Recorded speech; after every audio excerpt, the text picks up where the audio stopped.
Welcome to Coffee Rants with Dan. I am the spiritual anarchist, Dan Arnold, your host. Tune in for what's really happening every Thursday. That's Thursday at 9 a.m. in Studio A on Revolution Radio. They keep us in fear to manipulate us. They want us ignorant so we're easier to enslave. They make us murder one another so they don't have to do it themselves. Only you can break their mind control by hearing the contradictions within your belief systems that allows you to accept their lies in the first place. The time has come for us to remember our divinity, who we really are, to return to what we're meant to be, a service to others, to humanity, to return to nature, and reclaim our birthright, that which is freedom. The truth will sound belligerent because it is in direct opposition to lies. So get angry, because anger is sacred. And together we can unite and rise. Rise from this darkness. Humanity, assemble.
And welcome to Coffee Rants with Dan. I am the spiritual anarchist, Dan, your host. Today is November 21st in the year of myself and yourself, 2024. This is the number one listener-supported radio platform in the world. If you have a little extra, please go to the donations tab. And if you got a little extra, give a little bit. It's greatly appreciated. It's what keeps us all on the air. This is going to be, I am definitely going to have to go to a 2-hour show pretty soon. I'm glad I have it. I know I've been saying that, but if anyone's been listening to me the last, several months, I spent part of the show usually talking about spiritual things because in the end, we all return to the light. In the end, it's all about spirit. We return to the spirit. It's still about this 3D physical reality as human beings, or there wouldn't be an afterlife review, right? That many, religions think we have. But I spend part of the time doing that, and then I spend part of the time, reading out of one of my books for tactics and for the physical 3D things. And we certainly got lots of things going on in the world right now. Taking a sip of my coffee and keep myself from starting and this, not ranting too early.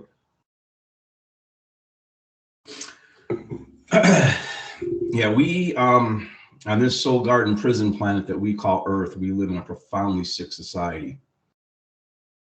A profoundly sick society that is completely ego entrenched and media entranced and mind controlled. And it's so profoundly sick, the ego has run rogue in the entire world. People look to this to the political realm. And like that's going to be some kind of solution to this. And what's going on in the world, there is no political solution to it. You got to zoom out and look at the big picture of what's going on throughout human history and what's going on currently. Okay, this is a population control and population cold agenda. There is a war on the sacred masculine and sacred feminine. They want men and women not getting along. And I'm going to talk a little bit about that today. I'm going to be going through. I'm going to start off where I left off last week, where I was reading about an active threat or active shooter response and some things you can do to keep yourself safe. And then I'm going to go straight into adrenal stress response. There's some other things I want to talk about today as far as the spiritual thing is concerned, on what it really means being awake. And special shout out to Lovolution, Mount Lovolution, Amy, John, Paul, and their producers. Definitely their producers. Angus, Sebastian, I'm doing the best I can, one rear end at a time, to help get people's heads out of it. One rear end at a time. Also, I got Knuckles here. He's my special producer. He's just kind of laying there, but he knows what's going on in the world too. But I'm going to talk about what it means to be spiritually awakened today. And I got this meme, and it's actually a slide from a presentation done on May 31st, 2014, over a decade ago, the year that I had my dark night of the soul, which I already read about, probably in the first two shows that I did. And it's funny, things seem to go in tens. This is 10 years later. This is this was a presentation done by Mark Passio 10 years ago called Streetwise Spirituality. What does it mean to be awake? And as I read through these, there are 20 key points on what it means to really be awake. Not the woke, not the far left woke. See what they do, and I don't like to talk about politics, but they're using politics as a mean to keep you at war with yourself and to keep you confused. And I had to talk to one of my friends who is what I would consider to be more of a middle left person. I wouldn't consider him, far left, woke left. But they have the far left and the more towards the middle left are really at war with their own ideologies, and the same thing on the right. And then they got both sides at war with each other. And again, it's all because of ego gone rogue in this completely spiritually corrupted, sick society that we are living in the entire world, where the ego is all about me, me, me, me, me. They spent 20 years, dark social engineering, predictive programming to get us exactly to where they want us right now, where we're at, on the brink of a world war. Folks, we are already in a world war. I can go and tell you what's going to happen next, but that doesn't matter. That's the plane of effects. What we're dealing with, when you've got 200 plus FEMA vehicles in an abandoned airport in Michigan, and they say, "Oh no, we're just doing training drills." That's bullshit. I could talk about that and get more in depth. I could talk about some of the other things that they're going to do to get our left and right blaming each other for the world war. Folks, we're already at war. There's been a war on humanity since time immemorial. It's never ended. Jesus was trying to teach these things. He was trying to teach the truth of reality. And he was murdered because of it. I'm going to get into some of those things also today, but I'm going to get right into being awake and what it means. Okay, being awake. Number one, knowing about the occult and understanding that there are both light and dark aspects to it.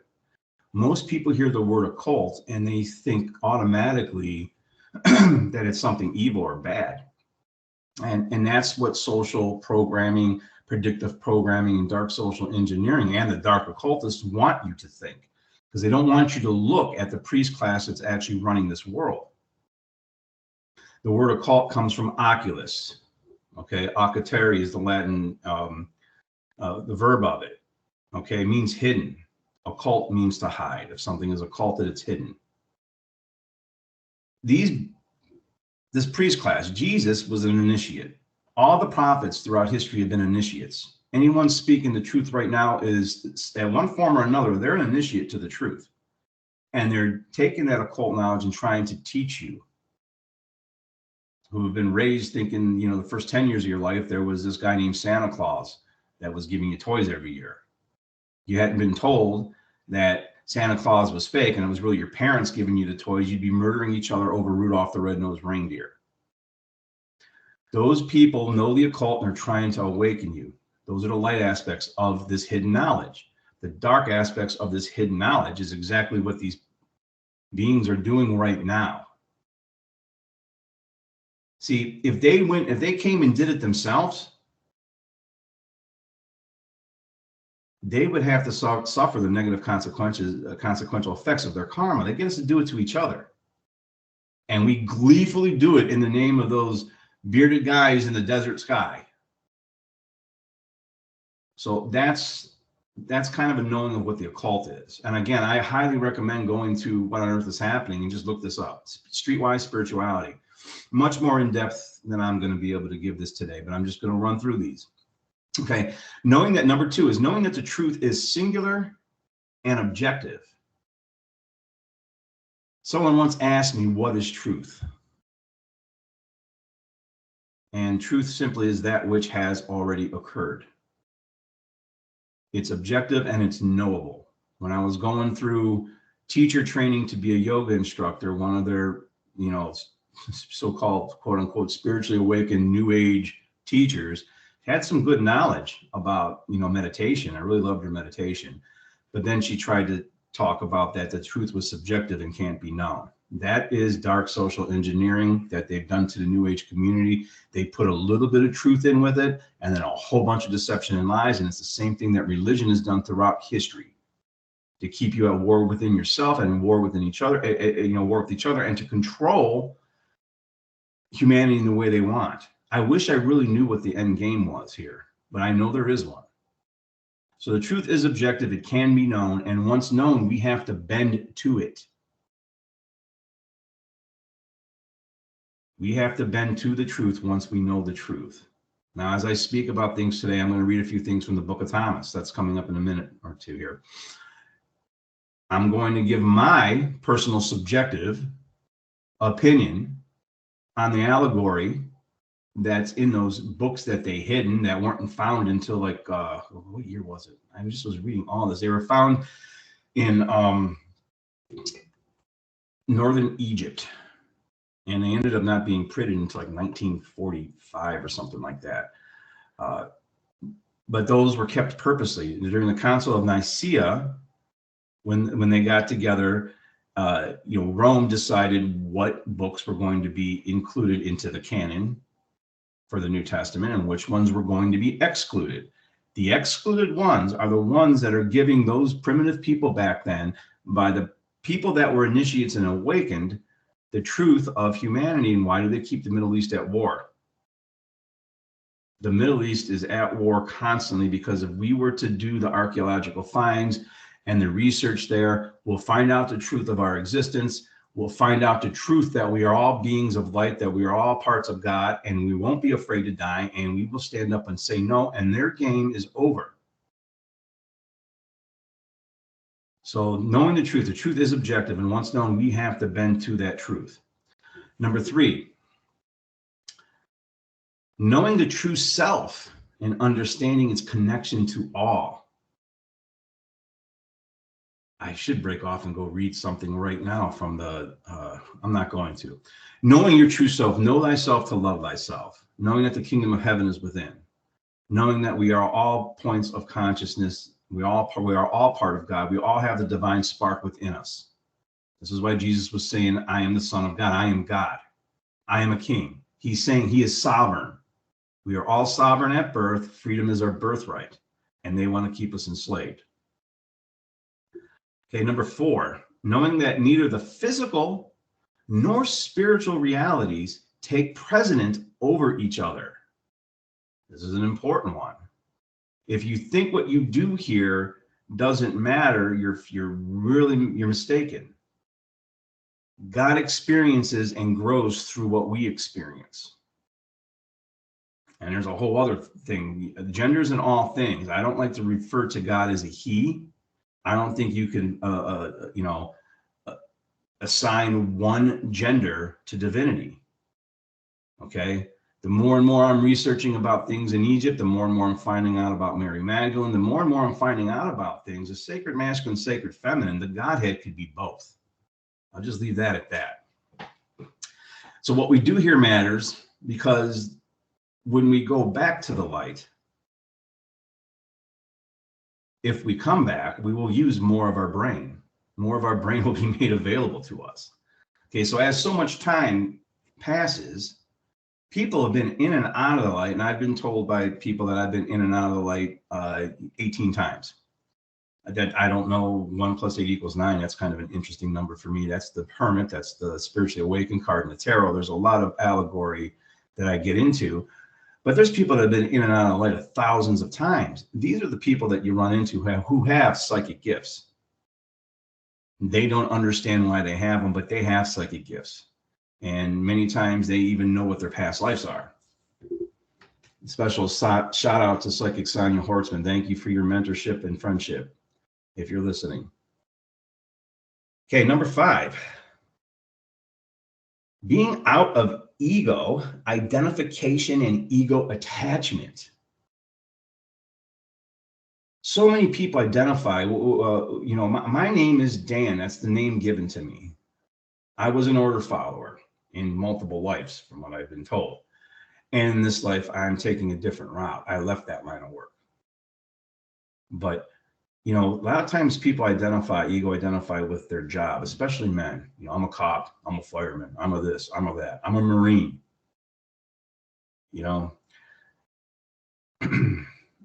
Special message to my United States Marines out there.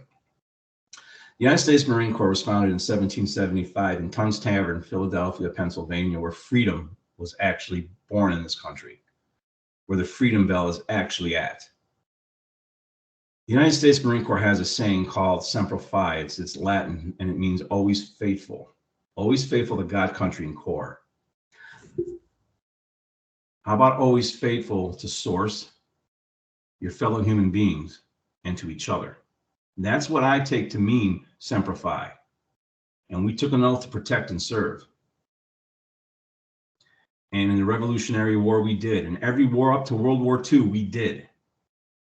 Yes, I still say we. That's that programming. So my message to you United States Marines out there, the finest fighting force the modern world has ever seen. They weakened you greatly in the last several years, last 4 years to be exact. Those of you who are left, are you going to keep your oath? Keep your oath to protect. Forget the serve part, because you're serving immoral politicians, but keep your oath to protect and fight for those who can't fight. I'm about to start going on a rant. Anyway, ego identification and ego attachment. Sometimes people ego identify with what they didn't do. I understood this on my deathbed, because that's all I regretted is things I didn't do. So you got to watch the ego attachment. We are all points of consciousness. We are souls having a physical human experience. We are not humans with a soul. It's the other way around.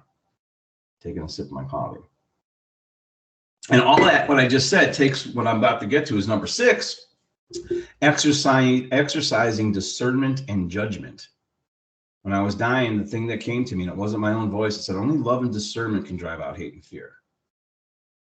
Only discernment can drive out hate and fear.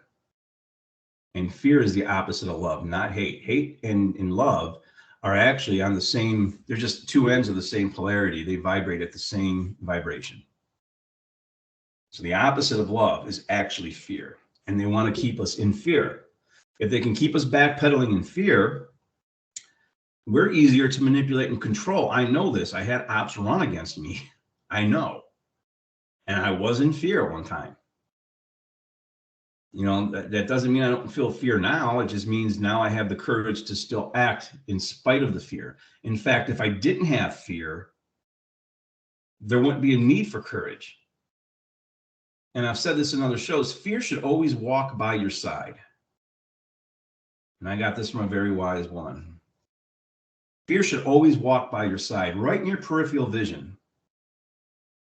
See, again, that sacred feminine gave me something. It gave me something. It should always walk by your side in your peripheral vision. You don't want to have fear out in front of you, because if it's out in front of you, you'll never take action. You don't want to have fear behind you and be, what I would call in the tactical circles, we called it tombstone courage. Because when you have that type of courage, you're going to end up with a tombstone. But it should always walk with you side by side. Number 7, being mentally free of all false religions, which honestly is every religion, including the belief in human authority to rule other humans. It's a false dichotomy. It will never be it will never be true, and it's no human has a right to rule another human. Okay, I'm going to do a circle here. I don't trust humans. Humans need to be governed. I agree. Who's going to govern them? Other humans. I don't trust humans. Humans need to be governed. I agree. Who's going to govern them? Other humans. Bullshit. Okay. Part of all this is healing our own trauma, which is a work in progress. You got to go back to that garden and weed it from time to time. But healing our own trauma helps us to heal the contradictions that we've grown up believing in, and that lets us just accept these lies in the first place. The contradictions is what allows us to accept the rulership that's put above us. So all false religions, including the religion of political affiliation, these are all beliefs in something that doesn't lead you anywhere. It doesn't lead you to spiritual enlightenment. It leads to the chains that bind you and enslave you. The 3 religions in the desert, that little small area of the entire planet. Okay. We are in the 6th age right now. And that the religion that we got from that little small part of the planet is just it's been reiterated over 40 different iterations of the same thing. So being mentally free of all religions. That means you have to really know things through gnosis, which is why I read the Gnostic texts that weren't included in canon, because those came from gnosis. Those came from actual initiates who were prophets, who were trying to teach humanity in a way that humanity at that time would understand, or maybe understand. You can't just tell somebody something and it'll bounce off their head. You got to help them understand it. And then when they come to it themselves, they'll never forget it. I know that from teaching martial arts, and I know I've been taught like that by people.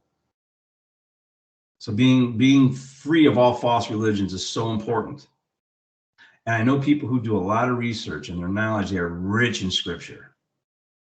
But see, if you're researching from a standpoint of you want to validate an already held belief, that's not real research. Real research just takes you, follow the facts, and it takes you to the truth. That's what real research will do. Okay, number 8, knowing there is no such thing as knowledge which is negative. That's self-explanatory. All knowledge is good knowledge. Because if it's something that's false and you find out it's false, it becomes good knowledge to know that's false. And the same thing with truth. When you start to realize a little bit of the truth of creation, you start to have a less fear of death. When we don't fear death and we realize we do go back to the light and there is a reincarnation, and we come back, if we do what we're supposed to do this time, we come back with more access to things within our brain. We only use like 2% of our brain. Okay, number 9, knowing the causal factors. Number 9, knowing the causal factors that have led to the current human condition. Causal factors that have led to the current human condition, which has been slavery and internalized toxic shame, weaponized shame. That's the human condition right now. And that all comes down to not understanding karmic law, to knowing what your rights are. Your right is to do anything. Your right is a verb, it's an action, and you have a right to do anything that doesn't initiate harm or steal from others. When you understand that, then you'll understand why we're in the state we're in. Because we live in a profoundly sick society where we're always trying to impose our will upon others. It's in the microcosm of our lives and it's in the macrocosm of the world, and we can see it right now.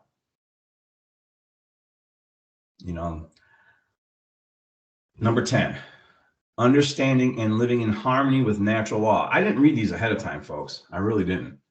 Although I've seen this presentation, I haven't read these ahead of time.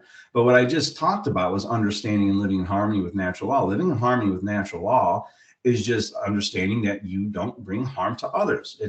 You're not allowed to rape, murder. There's a difference between murder and killing. Okay, if I kill somebody, it's only going to be in self-defense. But when you understand that it's wrong to bring harm to others or coerce others or to trespass on their area, it's wrong to rape, it's wrong to steal. All that boils down to theft. You're stealing something that belongs to someone else. Living according to natural law is those laws. Man's laws, there's a green leaf that gets smoked. It's legal in this state now, but you go to other states, it's still illegal. There's people doing prison time over smoking a green leaf. But it's okay to go eat McDonald's,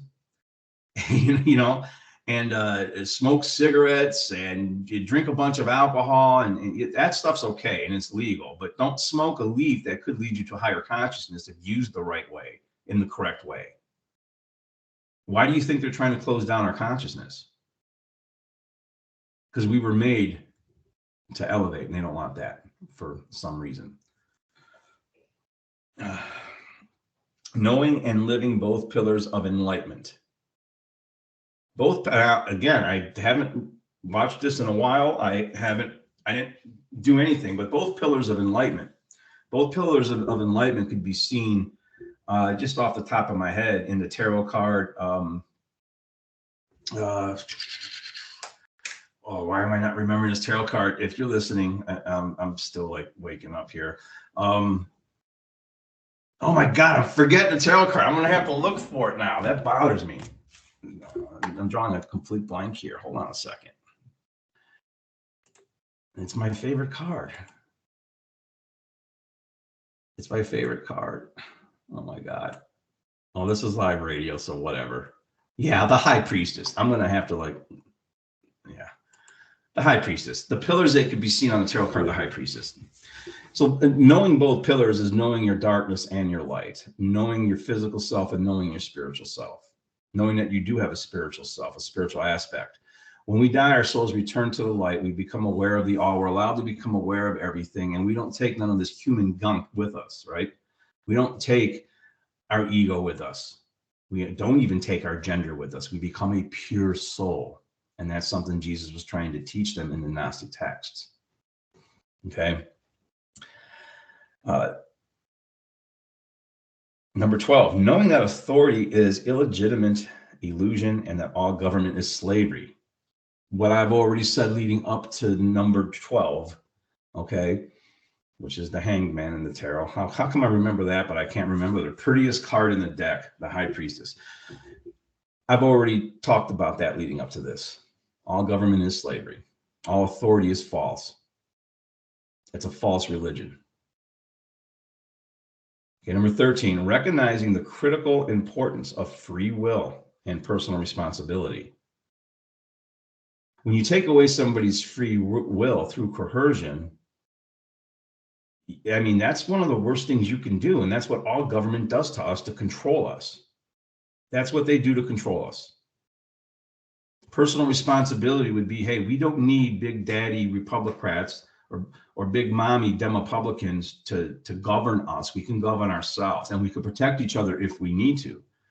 That doesn't say there isn't going to be people who aren't born with psychopathy, or there isn't people who don't try to harm others. It means you don't have to have a special uniform and a shiny thing on your chest to have a monopoly on using force to stop these things. Okay? And I can be considered an SME or subject matter expert on the use of force. I was a defensive tactics trainer, which is why I spent half the show, because I've died a couple times and I've had a spiritual awakening, which is, I almost said the F word again, which is brutal. These things aren't nice, and I didn't ask for it, okay?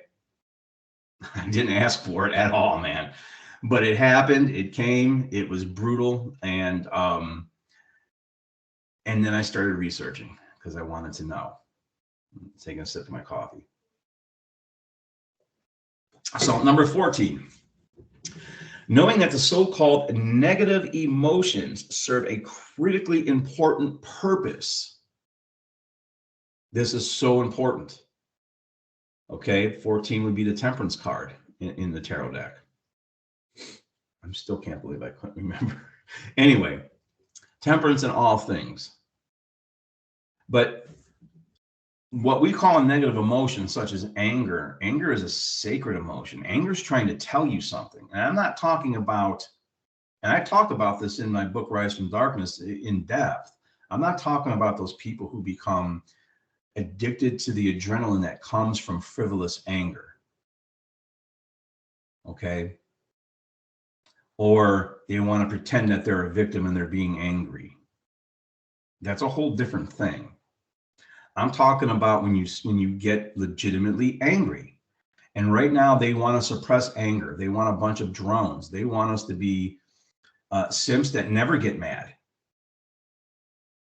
If you're getting angry, you got this negative emotion and something's telling you, hey, stay away from this person. It's not good for my mental health. Stay away from these kind of people. It's not good for my mental health. You know, I'm allowed to get mad, but I'm going to focus that anger at the right people. I'm not going to gunny bag stuff and let it all build up and then let it all out on one person over something minor. Okay, that's what a lot of people do. I've been guilty of that before. Let it out right then and there. Don't carry it around with you. That's how you get sick. So if you're mad, it's okay to be mad. It's not okay to stay mad. And you know, and this is something that a very wise woman who might be listening actually is listening. Sonia told me this. Thank you. You know, it's okay to be angry. It's just not okay to be mean. And I'll go on to say that kindness isn't always nice, and nice isn't always kind. Some of the nicest people are trying to really screw you over. Okay? So I've had some people that were very unnice to me, but they were actually being kind in hindsight when I look back on it. So anger serves an important purpose. Negative emotions are there for a reason. We're not, you know, robots like they want to try to make us through transhumanism. Okay, number 15, knowing that enlightenment is not about pursuing bliss in a world filled with suffering. As I said, you know, in the beginning, we live in a profoundly sick society. I do have to take a break from time to time and try to find happiness in the moment and live in the moment. However, and we all should, because I can't stay completely engaged all the time with this. Although I find myself doing this as a man, sometimes men become mission orientated and we want to stay on it till the mission's completed. And I have to force myself to take a break from this once in a while. Now, doing this radio show in itself, there's been more, I'm on my 12th show, I believe. There's been a lot of mornings I have not felt like doing this. Like I'm really like before a fight, I got the pre-fight jitters.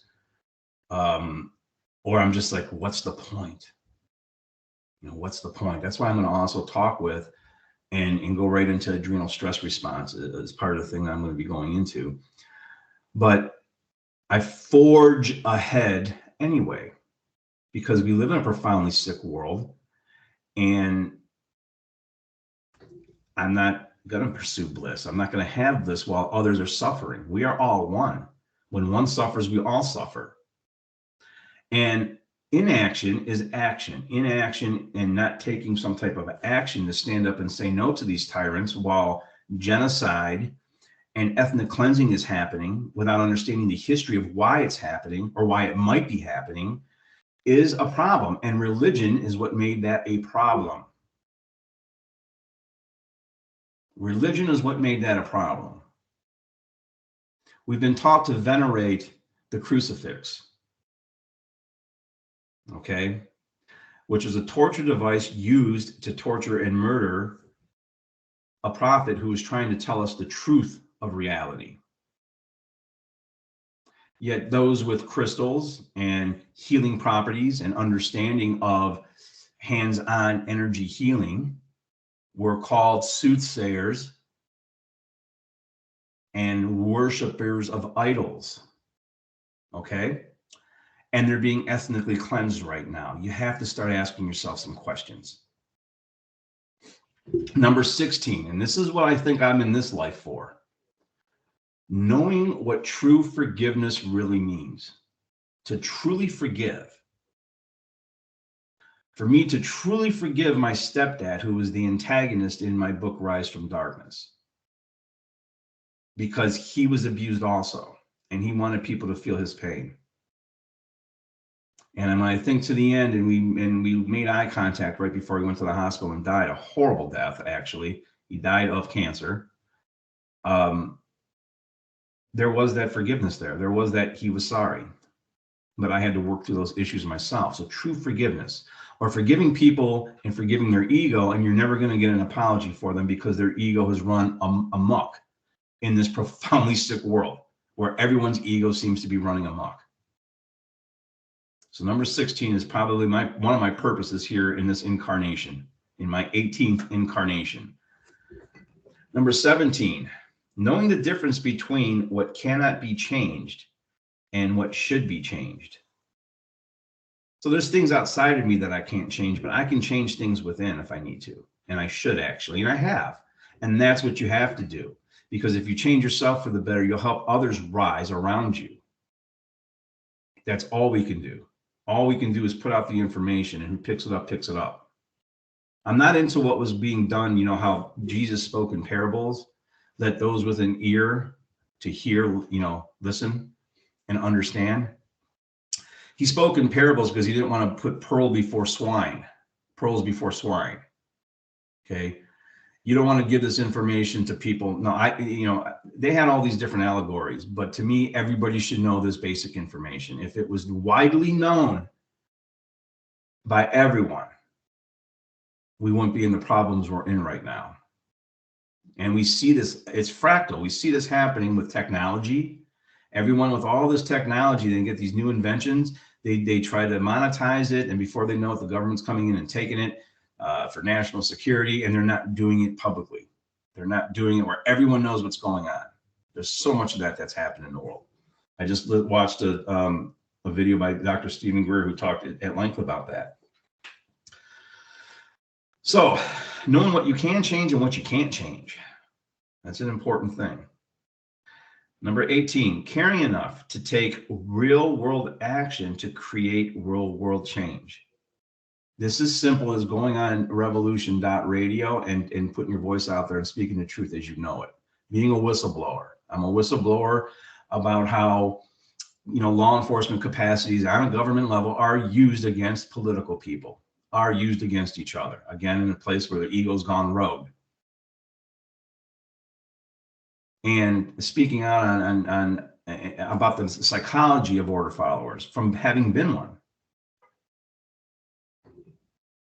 And talking about it. Also, whatever you do in your own area to help others, do it. You don't have to actually tell anyone about it, but just do it. That's real world action. Number 19, knowing that enlightenment is about influencing others to improve themselves. Once you're an initiate and you have a certain amount of knowledge, you have a responsibility to put that knowledge out there. That is wisdom. Knowledge in itself isn't wisdom. Wisdom is what actions you take with that knowledge. And you have to be open and willing to learn more and be corrected.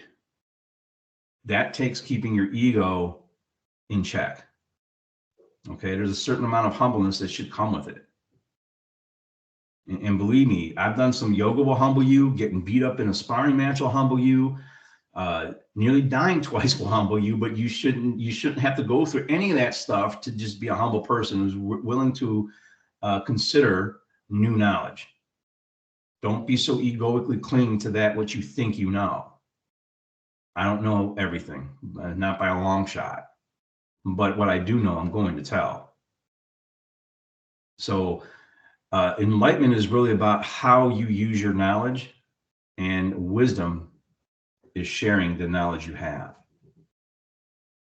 And number 20, knowing that enlightenment does not equate to perfection. Yeah, I'm so far from effing perfect. There was this meme that had, spirituality starter pack. Okay. And the spirituality starter pack was all these crystals and, hey, a tarot deck and, sage and all this other burning sage and all this stuff. That's the spirituality starter pack. And then the spirituality advanced pack was a pitcher of coffee and a cigarette. Speaking of coffee, let me take a sip here. Yeah, see, I'm already like 43 minutes into this. And I haven't even moved on to what I talked about. I'm not going to even be able to get through the rest of this. I'll get into the Book of Thomas next week, but I really want to get into where I left off at last week, reading about active shooters, because what I just got done talking about and reading this stuff, this right here is in the plane of causation. Is what I got done talking about. Okay, the plane of effects is what we're dealing with. It's the symptoms of a profoundly sick society is what we're dealing with in the world.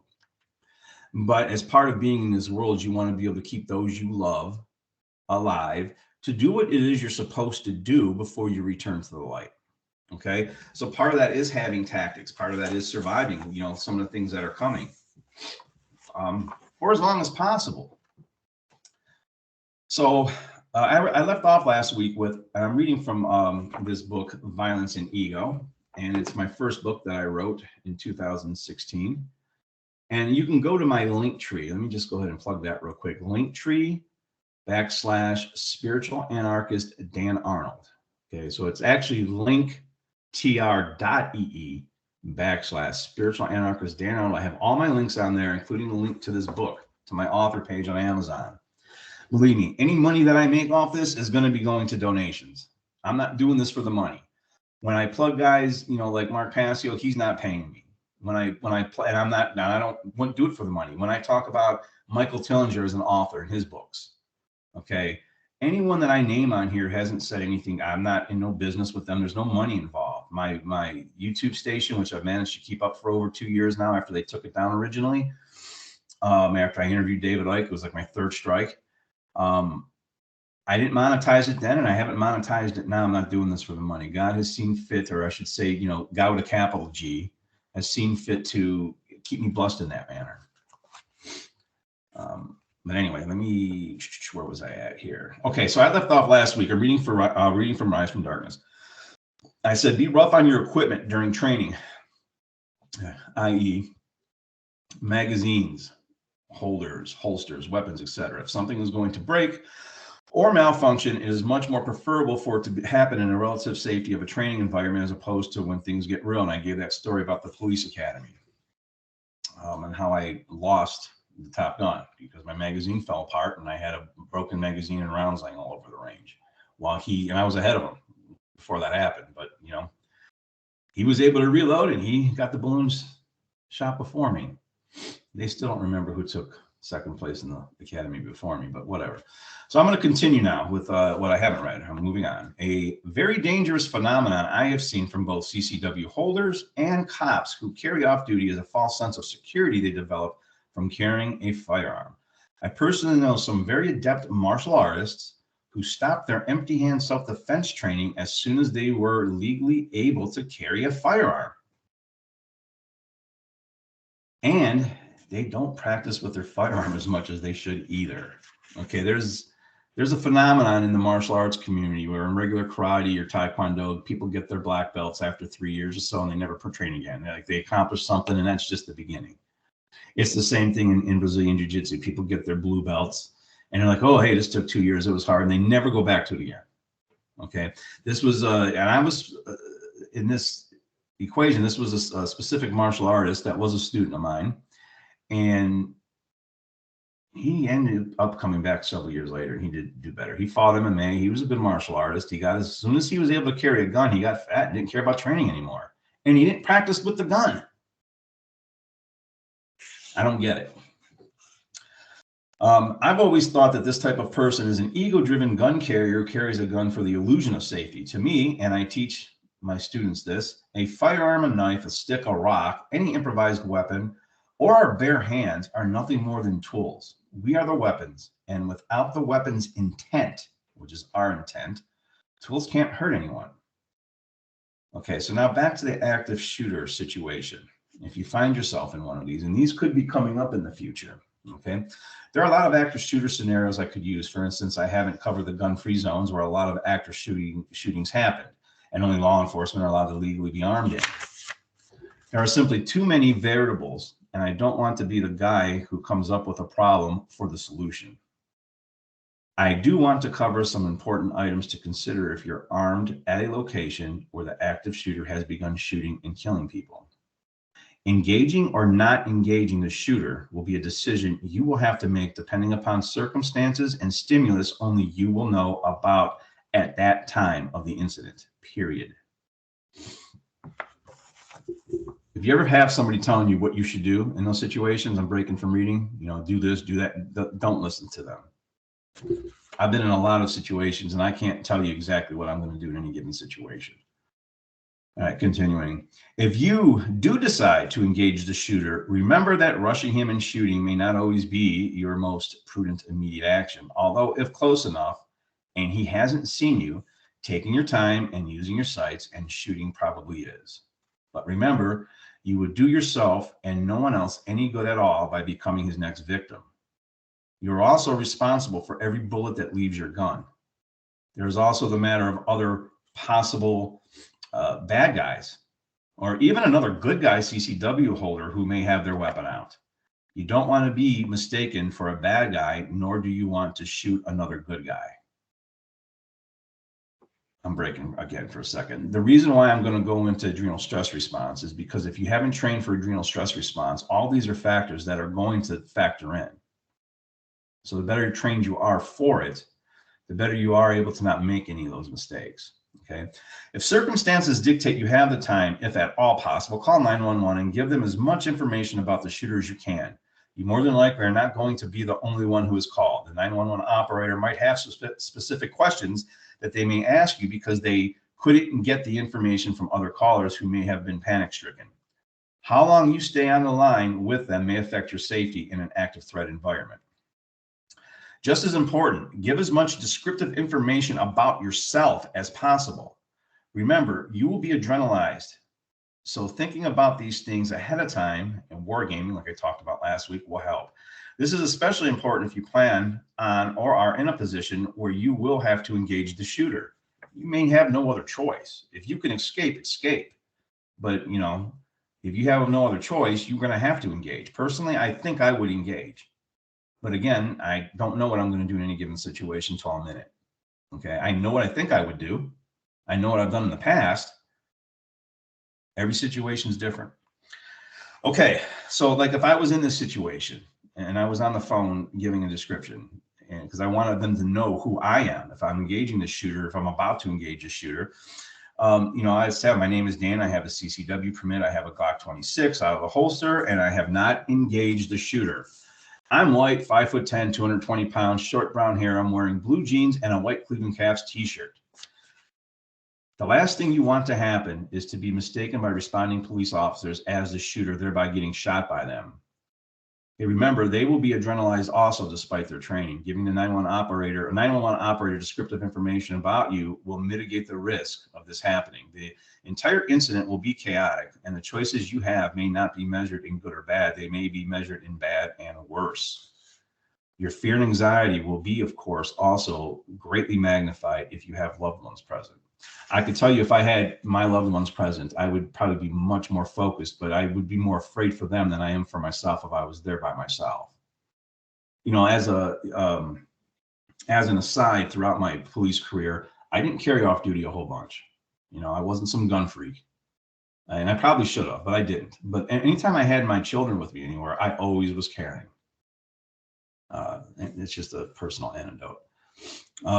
Continuing, if an active threat is something you are worried about happening when you are in a public place with your family, and you actually should always be worried about that, you should wargame it, then wargame it with them. My wife and kids know that if I say something bad is happening, listen to everything I say. It's not the time to question or debate. This has been decided ahead of time. But don't over talk about it to the point of creating needless fear or paranoia. Most of our children are better at this than you might think. Besides fire drills and tornado drills, most schools now also have lockdown drills to instruct their students what to do in the event of an active shooter.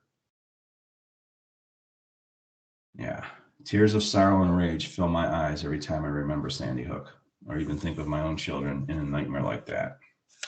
So remember that our kids grew up in this time frame where all the sitcoms, all the sitcoms were aimed at mom is the strong, always right, knowing what's really going on person in the sitcom, and dads were always the goofballs being being joked on.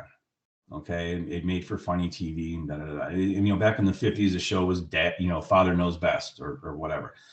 So these sitcoms, these kids grew up with these sitcoms. So I would have them, my girls would crack jokes on me and this, and I'd let them, but I had to sit down and have a talk with them, and a very serious talk. And I told them, if I ever tell you, get down now and do everything I say. And I usually add an F word in there on purpose. They know that they're going to listen. They know something's going on. So you might want to war game that with your kids ahead of time, because they've been through predictive programming and through dark social engineering, led to believe something that's not true. Okay, and then you can't have them always questioning you. So these are the types of things you need to war game.